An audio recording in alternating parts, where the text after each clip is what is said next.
여러분, 한번 상상해 보세요. 어느 날 갑자기 여러분의 은행 계좌가 전부 동결되고 자동차에 넣을 기름은커녕 집안의 전등을 켤 전기조차 끊길 위기에 처한다면 어떨까요?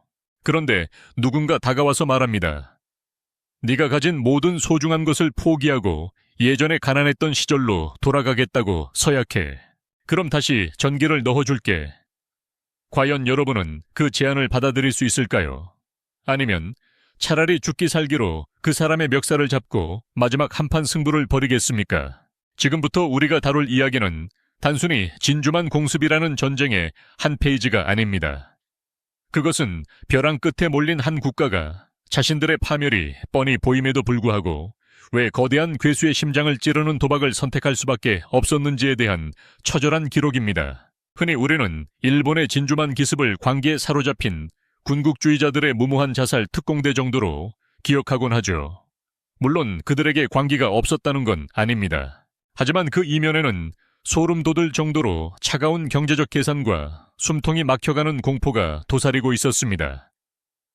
1941년 12월 7일 아침, 하와이의 평화로운 일요일을 깨뜨린 그 폭발음은 사실 수년 전부터 이미 예고된 것이었습니다. 일본이라는 국가의 엔진에 들어가는 연료, 즉 석유라는 산소 마스크가 서서히 벗겨지기 시작한 순간부터 말이죠.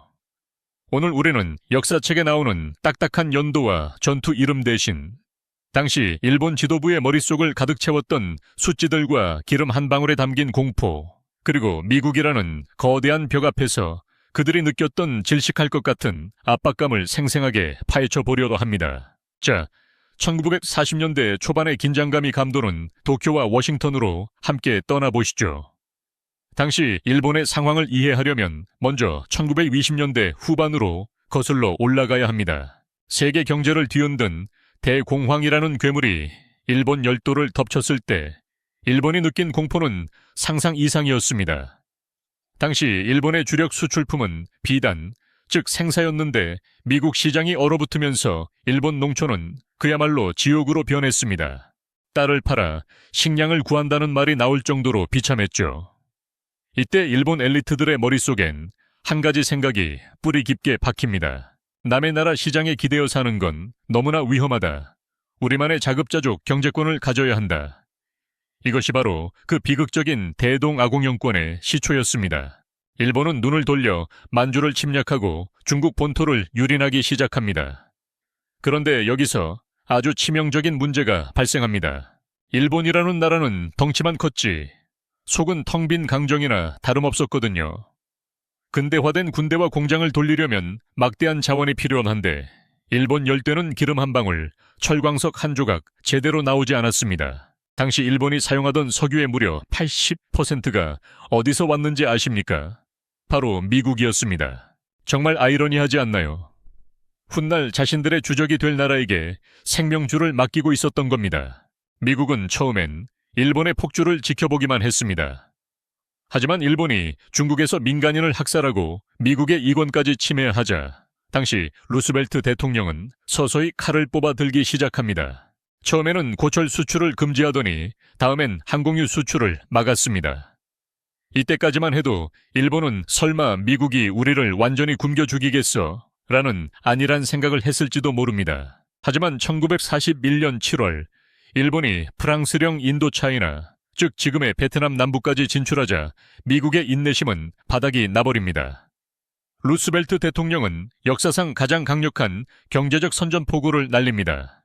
바로 미국 내 일본 자산의 전면 동결과 석유 수출 전면 금지였습니다. 여러분, 이게 어느 정도의 충격이었을지 감이 오시나요? 지금으로 치면 전 세계의 모든 반도체 공급이 중단되고 인터넷이 끊기는 것보다 훨씬 더 파괴적인 조치였습니다. 일본 해군이 보유한 함대들이 바다 위에서 멈춰 설 위기에 처한 겁니다. 당시 일본 해군 수뇌부의 일기를 보면 이런 표현이 나옵니다. 우리는 이제 어항 속에 갇힌 물고기와 같다. 물은 점점 빠지고 있고 조만간 숨이 막혀 죽을 것이다. 자, 여기서 일본에게 남은 선택지는 딱 두 가지였습니다. 첫째, 미국의 요구대로 중국과 인도차이나에서 모든 군대를 철수하고 고개를 숙이는 것. 둘째, 석유가 쏟아지는 동남아시아의 유전을 점령하기 위해 남진하는 것. 그런데 문제가 있었습니다. 동남아시아로 내려가려면 가는 길목에 있는 미국의 식민지 필리핀을 지나야 했습니다. 즉, 기름을 얻으려면 미국과의 전쟁이 필수였던 겁니다. 일본 지도부는 매일같이 회의를 열었습니다. 지금 전쟁을 하면 승산이 있는가? 대답은 항상 아니오였습니다. 일본의 국력은 미국의 10분의 1도 되지 않았거든요. 하지만 여기서 시간이라는 잔인한 변수가 등장합니다. 일본이 비축해둔 석유는 길어야 1년 반에서 2년 10분이었습니다. 시간이 흐를수록 일본의 군사력은 약해질 것이고 반대로 미국의 공업력은 날이 갈수록 강해질 게 뻔했습니다. 가만히 앉아서 말라 죽느냐, 아니면 그나마 힘이 조금이라도 남아있을 때 도박을 해보느냐. 일본 군부는 후자를 선택합니다. 앉아서 멸망을 기다리는 것은 국민의 수치다. 싸우다 죽는 것이 낫다. 라는 그 유명한 옥쇄 정신이 여기서 튀어나옵니다. 정말 어처구니가 없죠. 이길 확률이 거의 없다는 걸 알면서도 전쟁을 선택했다니요. 하지만 당시 일본 지도부의 논리는 이랬습니다. 진주만에 있는 미국의 태평양 함대를 한 번에 박살내서 길을 꺾어놓자. 그러면 미국도 피해가 너무 크니까 적당히 타협해서 석유를 다시 공급해주겠지? 이건 정말 희망 회로를 끝까지 돌린 비현실적인 낙관론이었습니다. 그들은 미국의 민주주의 체제가 분열될 것이라 믿었고 미국인들이 평화를 사랑해서 전쟁이 길어지면 곧 포기할 것이라 착각했습니다. 협상은 계속되었습니다. 일본의 마지막 희망이었던 노무라 대사와 미국의 헐 국무장관이 마주 앉았습니다. 하지만 미국이 제시한 헐 노트는 일본에게 사형 선고나 다름없었습니다. 중국에서 완전히 손 떼고 만주국도 인정하지 않겠다. 그리고 삼국 동맹에서도 탈퇴해라. 일본 입장에서는 지난 10년간 흘린 피와 돈을 모두 포기하라는 소리였습니다. 이걸 받아들이면 일본 정부는 내부의 강경파 군인들에 의해 무너질 것이 뻔했습니다.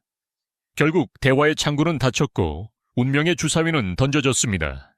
여기서 우리가 주목해야 할 인물이 바로 야마모토 이소로쿠 제독입니다.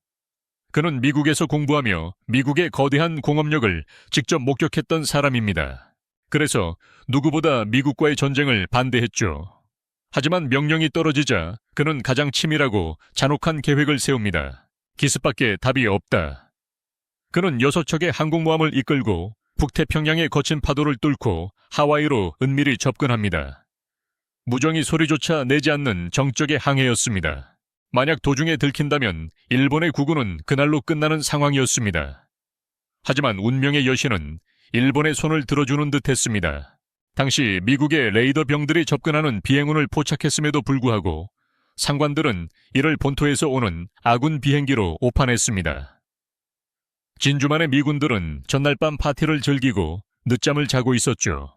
오전 7시 48분 도라 라는 신호와 함께 수백 대의 제로센 전투기가 하와이 상공을 뒤덮었습니다. 불과 몇 시간 만에 미 해군의 자랑이던 전함들이 불덩거리가 되어 가라앉았습니다. 현장은 그야말로 아비규환이었습니다. 전함 애리조나호는 거대한 폭발과 함께 1,000명이 넘는 승조원을 태운 채 수장되었습니다. 일본은 환호했습니다. 자신들의 도박이 성공했다고 믿었죠. 하지만 그들이 간과한 치명적인 실수가 2가지 있었습니다. 첫째, 그날따라 미국의 항공모함들은 진주만에 없었습니다. 훈련을 위해 바다로 나가 있었던 거죠. 즉, 미국의 핵심 전력은 살아남았습니다. 둘째, 일본은 진주만의 석유 저장고를 파괴하지 않았습니다. 만약 그 기름 탱크들을 터뜨렸다면 미 함대는 반년 넘게 하와이를 기지로 쓸 수는 없었을 텐데 말이죠. 무엇보다 가장 큰 실수는 미국인들의 자존심을 건드린 것이었습니다. 당시 미국은 고립주의라고 해서 남의 나라 전쟁에 끼어들기 싫어하는 분위기가 강했습니다. 그런데 뒤통수를 맞은 겁니다. 기억하라 진주만을 이라는 구호 아래 미국이라는 거대한 공장이 24시간 풀가동되기 시작했습니다. 일본은 전함 한 척을 만들 때 미국은 10척을 찍어내는 기적이 일어난 겁니다. 결국 일본이 경제적 압박을 풀기 위해 선택한 전쟁은 역설적으로 일본이라는 나라를 지구상에서 지워버릴 뻔한 경제적 파멸로 돌아왔습니다. 진주만 공습 이후 일본의 상황은 어땠을까요? 석유를 얻기 위해 동남아시아를 점령하긴 했지만 미국 잠수함들이 일본의 수송선을 닥치는 대로 침몰시키는 바람에 그 기름을 본토로 가져올 방법이 없었습니다. 일본 안에서는 소나무 뿌리를 짜서 기름을 만들겠다는 송근유 작전 같은 비과학적인 발악이 이어졌습니다.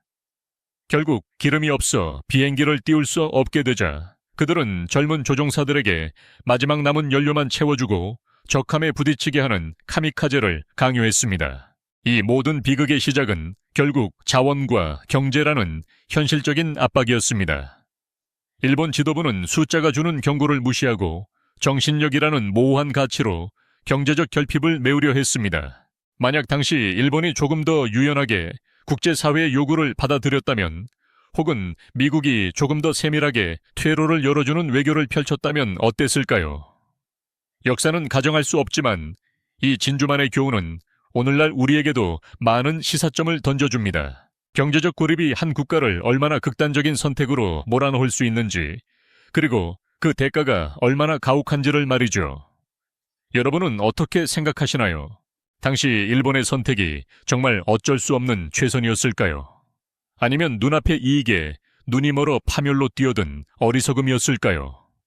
기름 한 방울이 세계사를 어떻게 뒤바꿨는지, 그리고 그 폭발음 뒤에 숨겨진 차가운 경제 논리를 되새겨보며 오늘의 이야기를 마무리하려 합니다. 이 이야기가 흥미로우셨다면 다음에는 진주만 습격 이후 미국이 어떻게 미친 듯한 속도로 복수를 준비했는지 그 압도적인 공업력의 실체에 대해 더 깊이 들어가 볼까요? 끝까지 함께해 주셔서 감사합니다. 여러분의 생각은 댓글로 남겨주세요. 다음 영상에서 뵙겠습니다. 감사합니다.